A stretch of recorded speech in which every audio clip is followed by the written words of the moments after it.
Magandang araw, Pilipinas! Kasama mo sa walang sawang balitaan ako si Hamonado mula sa Ang Piñeta, kung saan ang mata ay hindi pikit at katotohanan ang bibig.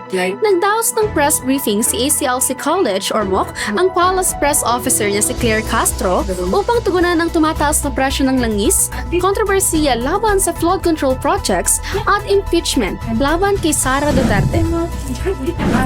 Buo ang tulong ng gobyerno para sa mga Pilipino. Ito ang nais ni Pangulong Ferdinand R. Marcos Jr. sa gitna ng pagtaas ng presyo ng produktong petrolyo.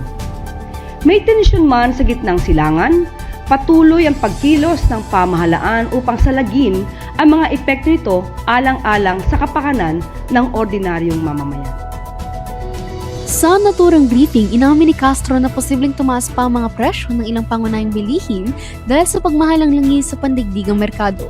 Ngunit niyak ng gobyerno na nakikipag-ugnayan na sa mga manufacturer upang pansamantalang ipagpaliban ang price increase hanggang kalagitnaan ng Abril.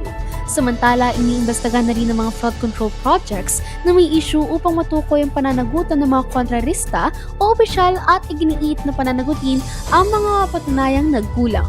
Kaugnay ng impeachment case laban kay VP Sara Duterte, sinabi ng palasyo na igagalang nila ang proseso ng Kongreso at ang itinakda ng konstitusyon. Sa kabila ng mga hamon, nanawagan ang palasyo ng kooperasyon mula sa publiko at iba't ibang sektor upang sama-samang malampasan ang mga suliraning kinakaharap ng bansa.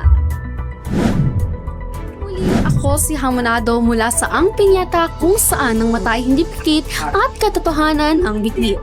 Para sa karagdagang impormasyon, bisitahin ang aming opisyal na website, Ang Piñeta.